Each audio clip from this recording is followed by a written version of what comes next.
It's Kevin Kietzman, Uncanceled, on 95.7 FM, KCMO Talk Radio.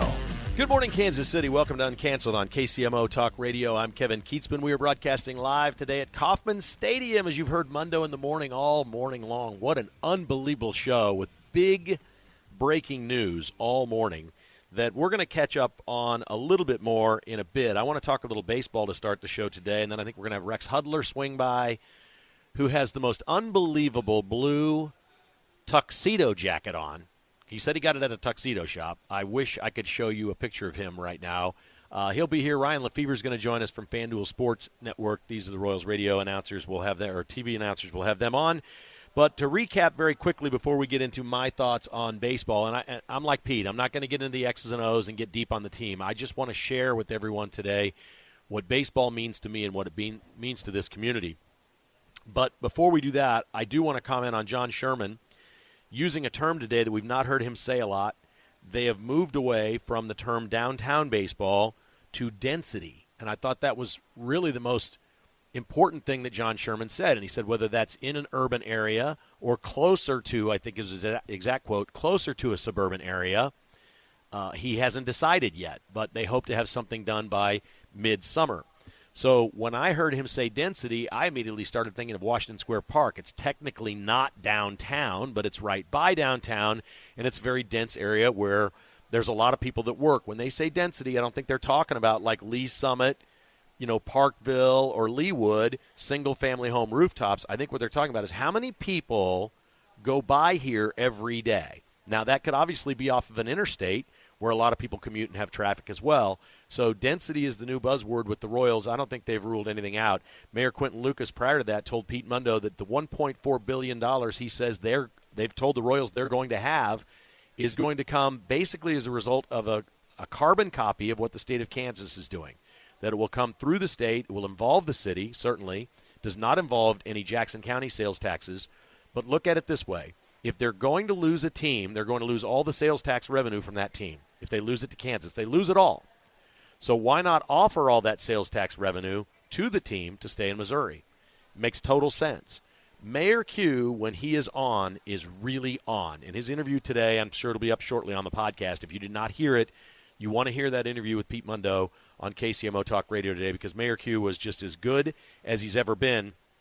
And he sounded, he almost sounded like a Republican in this one today, honestly. There's no other way to say it. He was talking about Republican leaders in Jeff City and how they're getting along and doing this together and working to get the right thing done for the state of Missouri. I think it feels like we're at a heightened level of competition, and no longer we're hearing people say, we shouldn't compete, that's not good for anybody. This is great. These states should compete against each other for these entities. They absolutely should, and in the end it will make Kansas City a better place to live for all of us. So on the baseball side of things, a story was written by Bobby Witt Jr., who is, at least in my neighborhood, I can't speak for anybody else's, the 8 to 18-year-olds that run around, mostly boys, the 8 to 18-year-olds that run around, I'm not kidding, I see every bit as many, if not more, Bobby Witt shirts, jerseys, and paraphernalia than I see Patrick Mahomes. He is a huge figure in this town, and I don't think anybody thinks of him right now as Patrick Mahomes in this town because he hasn't won the World Series like Mahomes has won 3 Super Bowls. But it's real, and where it's most real in this community is with the younger people. They love him. He's of their generation. He's very young. There's kids that are seniors in high school that Bobby Witt was a senior in high school, 5 years ago? 6 years ago? They identify with him. They see themselves. They know the dream. Bobby Witt Jr. has written a piece in something called the Players Tribune, which was started by Derek Jeter and other athletes to be an outlet for great superstars in different sports to write their own story. There is no other writer. Bobby Witt Jr. is the author of the story about Bobby Witt Jr. I assume they give him a ghostwriter. He spent a lot of time on this. He promoted it on social media. He's very proud of it. It is the longest thing you will read probably this year if you read sports stuff. And it is fantastic. And in it, we hear Bobby Witt Jr. not just say in front of the cameras, I'd like to stay in Kansas City my whole life. He says that he believes God put him in Kansas City to play baseball for a reason. And his entire life, he has dreamed of playing for one team his entire career. He obviously would admire George Brett. He's got Salvador Perez, who it looks like has a great chance of playing his entire career in Kansas City, and Bobby Witt wants to be that guy. Now, the Royals, as they go forth about business, have to think of Bobby Witt as a shorter-term player. They've signed him to a contract, but they can't think about Bobby Witt being here in 10 years. The reason the Royals are spending money and they're trying to win now with Bobby Witt is they don't know. They may have to deal him in 5 years. They may have to trade him away. They don't know. But what they know is they have the player that's favored to win the American League MVP. But this story is so much more than that. And he starts writing about when he was a kid and would be off to the side in the dirt while the games were being played because he was nervous. He said he was a very good practice player but didn't like the games. He was most comfortable in his backyard picking up rocks with a beat-up black wiffle ball bat and hitting rocks over the fence. And he became very good at it, but his dad wasn't very happy with him because it wrecked the lawnmower with all these rocks that he collected. He describes a fear of failure as a kid, and he didn't like to play in the games. He got nervous, he was scared, he was afraid. It is the most unbelievable thing you will read. And it harkened back so many things from my childhood, and I'm obviously much older than Bobby Witt. But anybody that's ever played baseball or been a fan of baseball, there is a connection that is so deep and so passionate, it never leaves you. I was telling Pete a little bit earlier, I sat right out in those seats in right field when I was 7 years old, $1.50 a ticket. Right field GA, it looks far different today. I'd stare at Denny Matthews through the binoculars, dreaming to be a broadcaster someday, wanting to be George Brett, watching my hero. What if I could ever meet George Brett? What if I could get his autograph? What if any of these things would happen? Baseball is life. I didn't hit rocks with a beat-up wiffle ball bat like Bobby Witt Jr., but we used to play something called cup ball at Johnson County 3 and 2. My brother would be playing baseball, and me and a couple of my teammates, when we were 7, 8, 9 years old, while our older brothers were playing, would wad up. We had wax cups back then, wax Coke cups. We'd wad those up, use our hands as the bat, and we'd play cup ball. Sometimes we used a wadded up foil wrapper from a hot dog, but those hurt your hand a little bit more. We took a Nerf ball, just a little Nerf basketball, out onto the driveway with tennis rackets and threw the most unbelievable Steve Busby curveballs you ever saw and tried to hit it with a tennis racket. Anything with a ball and stick we did. We'd go to Mission Park. We'd play pickup games. It was very important to have 3 left fielders because you could not allow the ball to get past the left fielders and roll down into Mission Creek because then your game was over. It was like the movie The Sandlot. We didn't have the beast beyond the fence, but we had a creek that would swallow up that ball, possibly wash it away. Either way, it was going to be soaked and not as usable. And we cherished every one of those baseballs and protected those from the creek. When I was in high school, we had a tradition before every practice at our high school baseball team where we walked out onto our field, which we called the pit because it was a dump at Shawnee Mission North High School. It was a dump. And the entire team would fan across the infield, and we would pick up rocks. Everybody had to collect a hat full of rocks and go dump them off to the side. The soil was so bad that we played on, there was gravel rocks in it, and we'd clean them out before every practice. In those days, we dreamed not of the beast beyond the fence. We dreamed of Channel 9 weather lady Cheryl Jones, who lived in the apartment beyond the fence in right field. We couldn't believe Cheryl. We're 16, 17, 18 years old. We couldn't believe Cheryl Jones lived out there in those apartments, and we heard on the other side of the fence, this was very rare in Mission, let me tell you, when I was growing up, that these apartments had a pool. A pool. Could we hit a home run ball into that pool? Could we climb the fence and see if there is a pool? It was a privacy fence. These are the things we remember. We remember the nostalgia of baseball, the 85 World Series, the 15 World Series for a generation of Kansas City fans. This is a team that day in and day out brings a city together. And it doesn't just bring you together on whether they won the game, whether Bobby hit a home run, whether Salvi was smiling or Cole Reagan's got 9 strikeouts. It wasn't always that. It takes you back to when you were a kid and you were playing this game. And it didn't matter how good you were. It mattered that you were playing and you were with your friends and you were building memories and relationships for a lifetime. That's what the sport of baseball is. Baseball is memories. It's nostalgia. It's life. This team is a valuable and important commodity in our community. We love the Royals as much as we love baseball itself and all of our personal memories. We're going to have Rex Hudler on in a couple of moments. He was a number 1 draft pick. I never had any dreams that I'd be that, but we were a really good high school baseball team. I was a decent player, and I'll never forget it. And I'll never forget the impact that George Brett had on my life, watching him play every day, how hard Hal McRae would slide into second base. The way you play baseball is the way you live your life.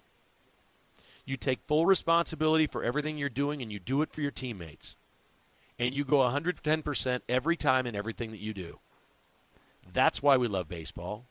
It's grueling. It's at times unfair. It is a relentless season where every great player struggles for 3 weeks and every great team struggles for 3 weeks. It's everything that life is. On this opening day, don't get too caught up in the X's and the O's. Don't get too caught. The Royals are going to be good this year. It's going to be a fun year. I can't tell you they're going to win this World Series. I can't tell you if they're going to have injuries and not make the playoffs. We don't know. On this day, celebrate that it's going to be 80 degrees, the sun is out, the grass is cut, the peanuts are tasty. The popcorn, I can smell it as being popped already in here. And this is the game that we grew up with, that everybody could play in one way or another. We love baseball. It's on. Kansas City is baseball. You're listening to KCMO Talk Radio. I'm Kevin Kietzman. We got Rex Hudler, Royals broadcaster, coming up next to hear his thoughts on this great game. You're live with Uncanceled at the ballpark. Welcome back to Kevin Kietzman Uncanceled, and we are at the ballpark with Rex Hudler of FanDuel Sports Network. Has anybody introduced you that way yet? No, and I love it. You just keep bringing it. I'm so excited to be with them. It really doesn't matter who our broadcasting partner is, although it means a lot. No question, don't get me wrong. It's just all about being out here around the grand game, talking about Royals players, their organization, how classy. And, being with 7 organizations in 3 countries, Kevin, I got a pretty good idea about how teams are run. And there's a lot of those organizations that would like to believe they're like the Royals and they're family-oriented. They're not. Yeah. They're all money-oriented except for this organization here. Now, look, it's a blessing to be able to work for them because they treat me like I'm somebody. I don't even get a paycheck from them, so it's a blast. Come on, man. You've got a tuxedo jacket on today. What do you mean you're not somebody? Opening you're walking day. Around strutting around like a peacock around here. You look so good. Kevin, when you got a face like mine, you got to color it up, man. You got to do something about that because the old ladies that watch the broadcast, they're like, oh, look at the jacket. It's so pretty. And then by the time they get to my face, we're off camera. I don't believe you for a second. High def kills me, Kevin. I don't believe you for a second, man. You look good. I know you're healthy. You're feeling good. You're so involved in our community and do so many great things here. Baseball's a big deal. We could get into all the weeds about the team. We've discussed that right and left. I want to ask you what this sport means to you. You played for 3 countries, 7 organizations, but I was just talking off the air with you about this story Bobby Witt wrote. He was talking about being nervous as a kid and hitting rocks with a wiffle bat. What was it like growing up and playing baseball, and when did you know that you had a love affair with this game that was never going to leave? Kevin, just like Junior, I grew up in a nice environment in Fresno, California. It was nice weather year-round, so I played any sport that came into the season. Okay, that's what we did back in those days. That was in the early 70s. I had a great upbringing, but I remember, I'll never forget my first Little League practice I went to. The coach, he let me put the catcher's gear on, and I caught a sequence of batting practice pitches the guy was hitting, and I was so excited. I came home to my mom, and I said, Mom, baseball is beautiful. I loved it. I was in on every pitch. I was the catcher, and I caught every pitch, and it was so fun. And she said, son, you'll never catch again. I'm glad you had a good experience, but go pick another position out there. Catching, you'll get yourself all banged up, and it won't be worth it.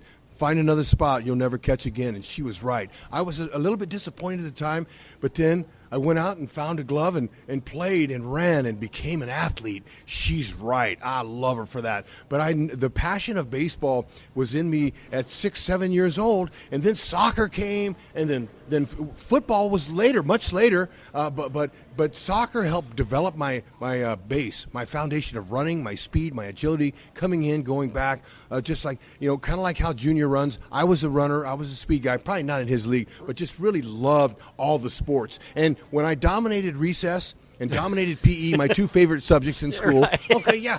When I dominated, that's when I wrote my teacher a letter when she said, hey, write a letter, tell us what you want to be. I want to be a professional athlete, period. I don't have any idea what sport it's going to be in, but I'm going to be there. So when did baseball separate? When did you know that you were better at baseball than the other sports? And when was the first time you thought to yourself, I can be a professional baseball? I can really be one. Thank you. I'm 17 years old, and God blessed me physically.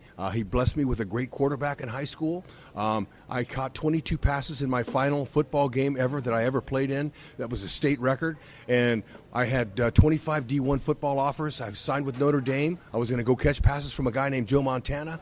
And so all excited about that. And so now I'm going to play baseball my senior year, the final sport of the year, and I'm going to have fun. I'll never play baseball again, so let's have fun. So I played loose, and next thing you know, I get a call from the New York Yankees saying, we drafted you in the first round, 18th pick in the country, and I was elated. Now, my mom said, you wasted your pick, she told them on the phone.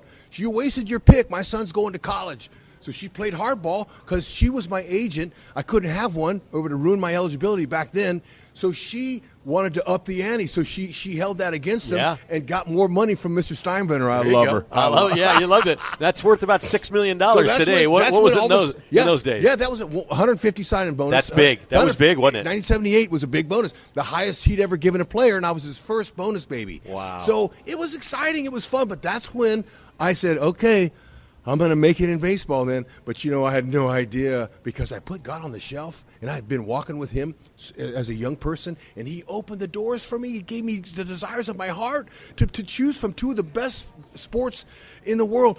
Notre Dame just come off a national title. The Yankees won a World Series in '77. So I'm like, oh, my gosh. And I had the nerve to say, God, hey, thanks a lot. I'll see you in the majors. And so I put him on the shelf, and he pulled up the cup of blessings and said, okay, Hud, good luck to you. 10 years I toiled in the minors. Yeah. Nothing. Couldn't sniff it. Got a couple cups of coffee. Yogi was my first manager. Billy was my next manager. After that, they traded me to Earl Weaver. Still couldn't find a home until, what do?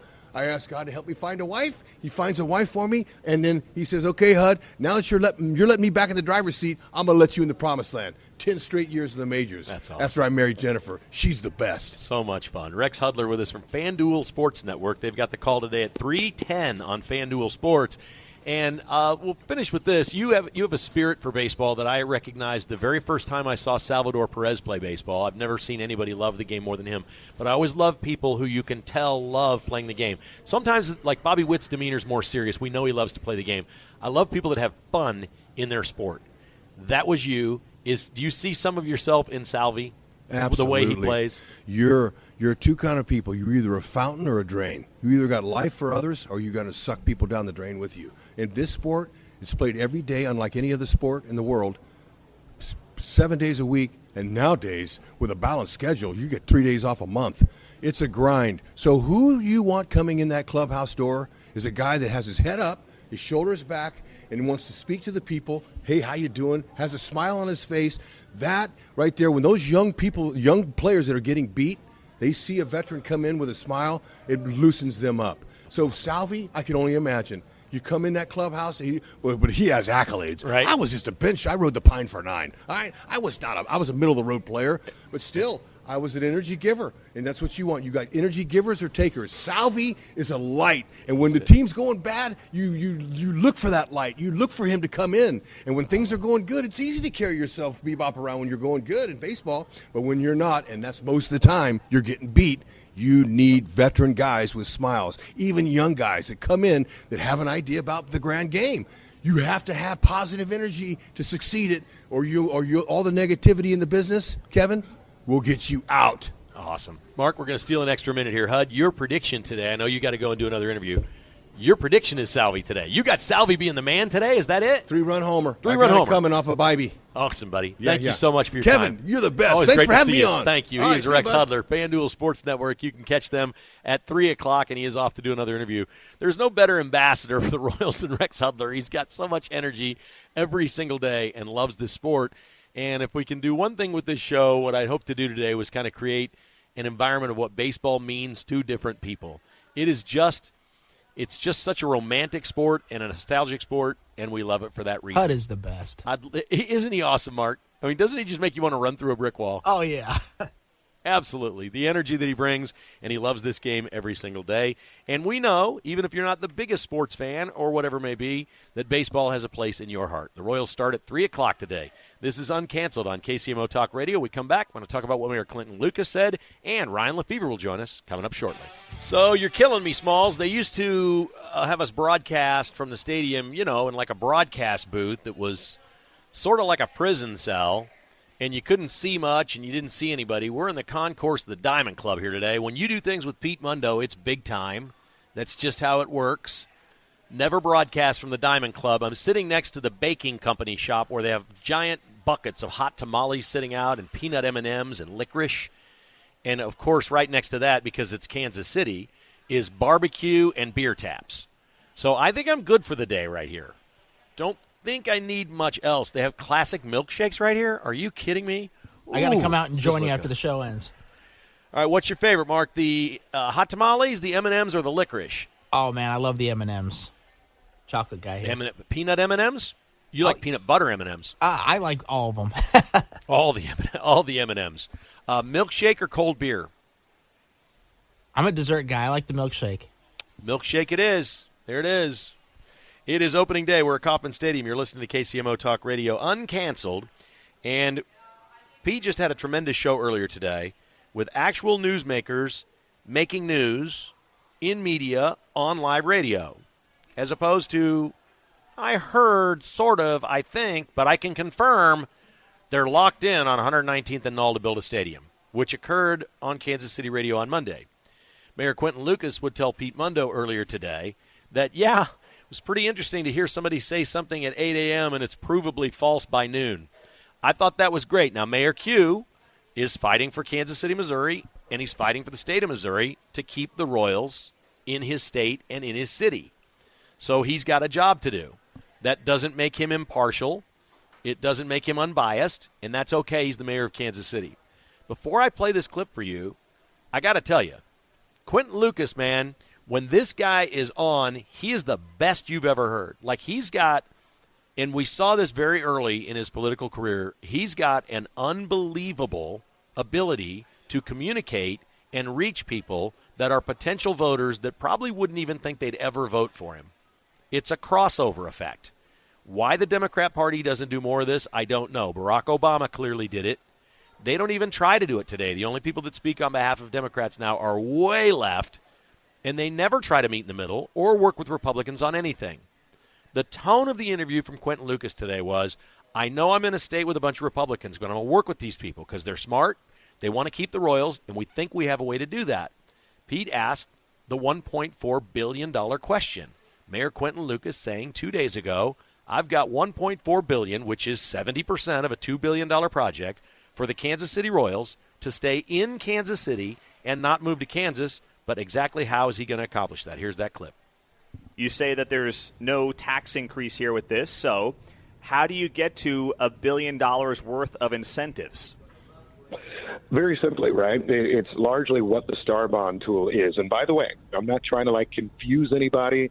Everybody thinks this is magical. Some people describe Star Bonds as something that has never been thought of. It is very simply sales tax redirections. So every sales tax dollar that is earned on a project going right back to fund the debt on the project. The Star Bonds are a sales tax, I forget the A, right, kind of revenue bond type of thing. And that's the exact same thing that we're looking at in Kansas City and the state of Missouri. First of all, we already have that local thing. It's largely what you call a TIF, tax increment financing, or Port Authority type thing. The difference in the way that you cover that difference, and the reason there is state legislation in Missouri, which, it needs the Royals to kind of help it activate. But the reason you have that is because that would allow the state sales tax redirection. That's how you start to get into those higher figures. And so, indeed, it is not something that says we need a different either local sales tax or we need to divert some parks tax or something like that. Instead, it's saying we would just look to redirect revenues from the development itself and the stadium into funding the project long term. We're trying to build out numbers that suggest it could last that long. That's largely what we have laid out in front of the Royals. We look forward to active and robust discussions. Those continue. I'm never going to go in depth on them because I think when you're having a good business conversation, you need to have that confidence. But at the same time, certainly I think the public needs to be aware that those chats are ongoing. That is Mayor Quentin Lucas on with Pete Mundo earlier today on Mundo in the Morning here on KCMO Talk Radio. And if you haven't gone to the KCMOTalkRadio.com website or the app or the podcast page, please go listen to this interview at some point today if you did not hear it this morning. It is worth listening to. And I'm going to say something that is absolutely going to floor you. Okay? You're not going to believe this, and please don't get upset with me. I can't believe I'm saying this. I'm going to say it out loud. I am rooting for Mayor Lucas. I'm rooting for him on this one. I think the Royals belong in Kansas City, Missouri. I don't give my opinion much on really where the team should be or whatever. I've analyzed this and said, look, owners don't turn down 70% of a new stadium when you're offering it to them free. Kansas has had that offer on the table for a couple of years for these teams. They haven't gone anywhere yet. They haven't left. But the money is unbelievable. And I'll say it from the mountaintop for 1,000,000 times. No owner has ever turned down an offer like 70% of your stadium free. Nobody's ever turned that down. The offer exists in Kansas.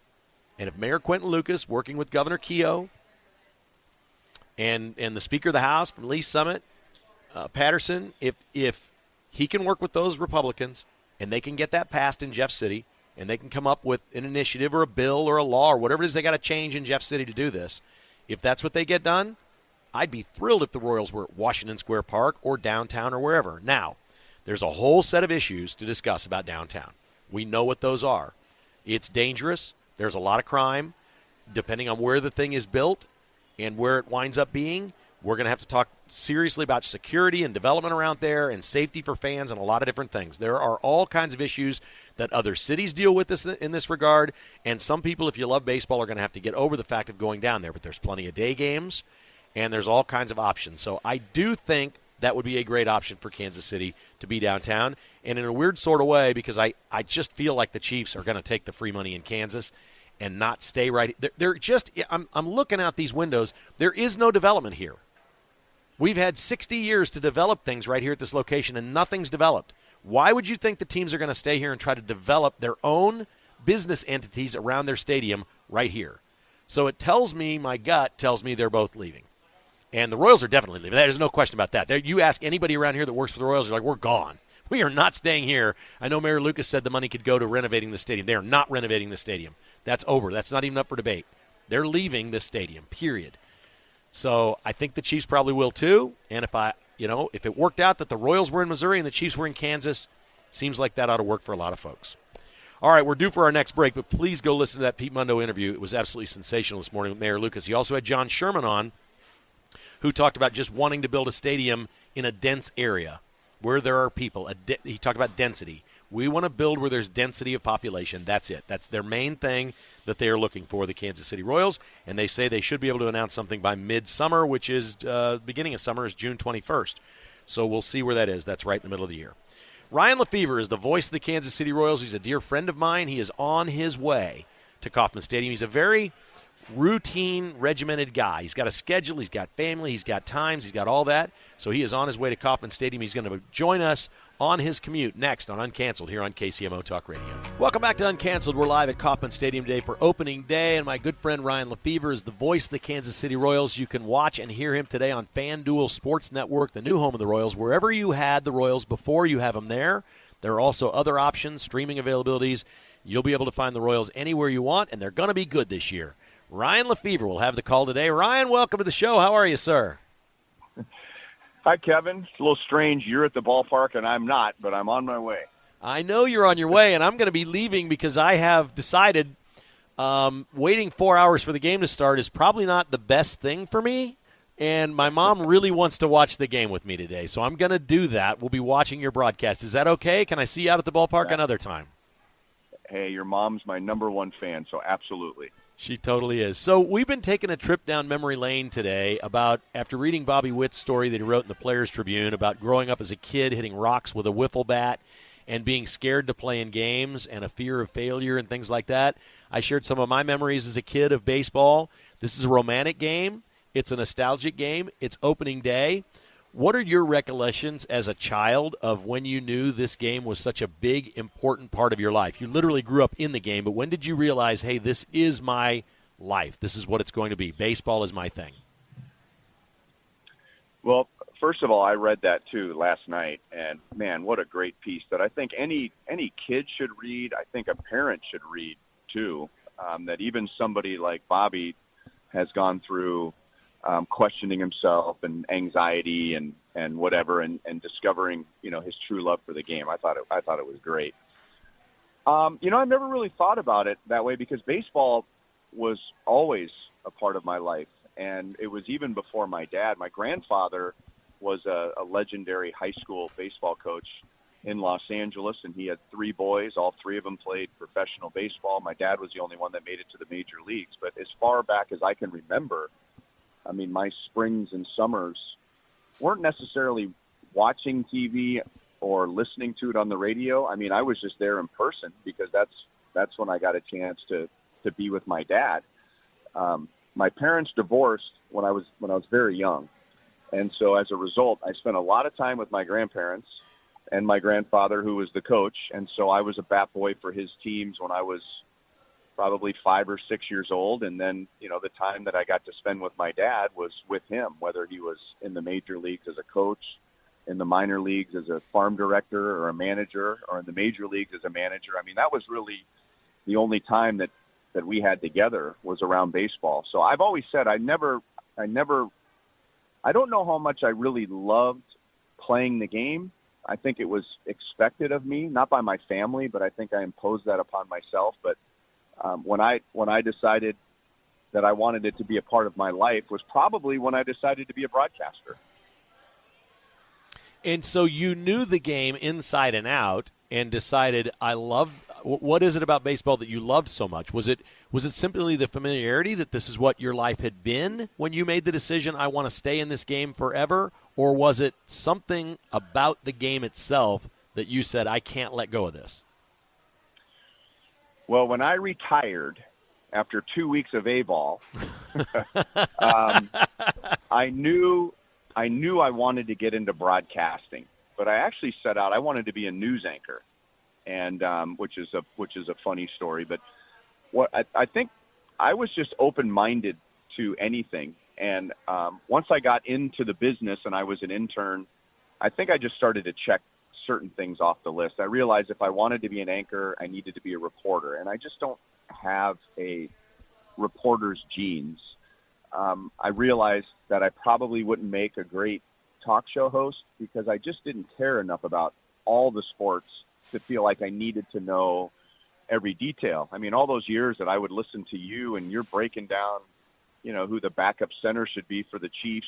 And, I'm thinking to myself, I mean, just a reminder of how much you need to know if you want to be a talk show host. So I think just over time, what fit my personality was better suited for baseball play-by-play. And but that was not my first goal when I got into the business.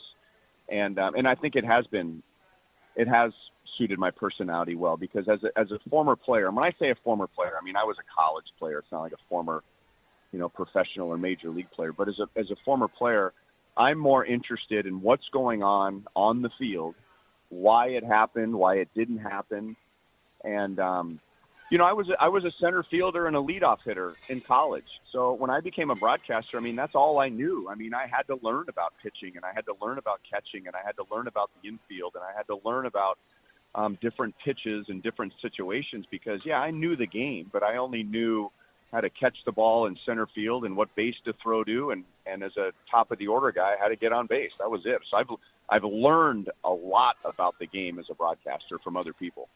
Okay, so when you're broadcasting on a day like today, it's opening day, you obviously know this game, it's no more important than any of the other 161 games, but it is. It is to the fans, it is to the city, our community. Everything about it is special, it's different. It's almost like a playoff atmosphere.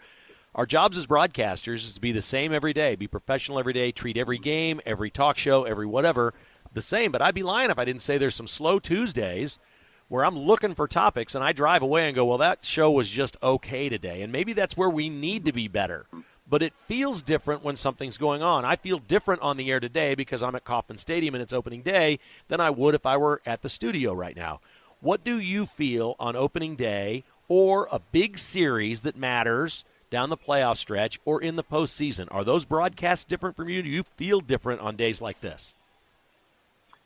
I think when I was younger, I would have put a lot of pressure on myself for an opening day, or as you said, a big series, or then, when I finally got to broadcast playoff games, it was like, wow, I mean, this is, I really have to deliver. And I think over time, I've realized that I earn my money, if I want to use that word. I earn my money in the 90 and 100 loss seasons because the game takes care of itself. Today is going to take care of itself. The stadium's going to be packed. We're coming off a playoff season. There's big expectations for the year. It's one game, yeah, but let's be honest, it feels like more than one game on opening day. And I think I learned over time that the bigger the game, whether it's a regular season game or a playoff game, I think the less is required of me because everyone is hanging on every pitch and hanging on every situation. And the last thing I want to do is get in the way of that. So, if there's a slow news day, I don't think you've had many of those lately, but, if it's one of those lazy long games in early August and both teams are out of it, that's where we really have to find things to talk about that mean something to the fans. And I used to when I was younger, I didn't like doing those games. I dreaded those games, and now I've taken it as a challenge that hey, there's something going on that we can point out that's interesting. But just over time, the bigger the game, the bigger the moment. It's best that I just compliment what's going on and not feel like I have to deliver on another level when something big happens. Final question for Ryan Lefebvre, voice of the Kansas City Royals. You can catch him on FanDuel Sports this afternoon. Pre-game, game, post-game, the whole deal. 3:10 first pitch, Royals and Guardians, Kauffman Stadium. Have you ever worn a tuxedo jacket during a broadcast that looks like your grandma's curtains? Because that's what Rex Hudler said. You said his jacket looks like. I think he looks fantastic in it today. Okay, well, I have not seen what he's wearing yet. Okay. I haven't gotten to the ballpark yet. So I'm guessing he is he's worn something that I've seen before and made that comment. But for the record, I didn't say it today, so I don't know where where or why he said that today. But I'm guessing whatever he's wearing probably looked like somebody's grandmother's curtains. And but who doesn't love their grandmother, and who didn't love being at their grandmother's house, and who didn't feel an immediate sense of warm and fuzzies on the inside and feeling like they're at home when they saw their grandmother's curtains? Buddy, your guy Rex, when he just walks around a room or whatever, he's got a little, strut to him. He's got this thing. When he's wearing this jacket, he's the peacock running around Kauffman Stadium. It's unbelievable. His gait today, the way he walks, is remarkable. You're going to love it. And as you've been around him and other people have been around him, and I've been asked, 100 times, is that an act? And I said, you just need to be around him when he's not on the air. And let me tell you, Rex Hudler is 100% Rex Hudler when he's on the air. Ryan, have a great call today and a great season. We appreciate your time as always. We really appreciate all the great things you do in our community as well. You are Kansas City. You are a Royals great, and we appreciate your time. Thank you, sir. Have a great day today. Hey, thanks, Kevin. Sorry we didn't get to see each other in person. It's all good. I'll see you soon, I promise. Give your mom a hug for me. I definitely will. I'll tell her you said so. Thank you. He is Ryan Lefebvre. And, folks, I don't think you know how good we have it in Kansas City with Ryan Lefebvre as the lead announcer for the Royals. When you call that many games and it's that personal and you're in everybody's living room and radio dial so many times in a season, it can be very, very, very difficult. It can be a tough job because, you hear him a lot and you get to know him a lot. He is really, really good at what he does. Yes, he grew up in baseball. Yes, he played. Yes, his dad was a manager. He's a broadcaster. And I think Ryan Lefebvre was born for this. And the things that he does with his church in this community, the people that he touches, the things that he works for, and how committed he is as a father and husband, can't tell you I could respect anybody more than I do Ryan Lefebvre. We like a lot of the same things, which is really, really cool. It is just my privilege to have him on here today. I also want to thank Pete and Chris Castro for helping out here today, getting this all set up. and Sam Mellinger and the folks with the Royals for helping line up guests today. It was tremendous. If you didn't hear Pete's interviews with Mayor Quentin Lucas and John Sherman, they're going to be on the podcast page. My thanks to Rex Hudler and Ryan Lefebvre for joining us here on Uncanceled. It's a blast. Royals and Guardians today, 3 o'clock. Thanks for listening to KCMO Talk Radio.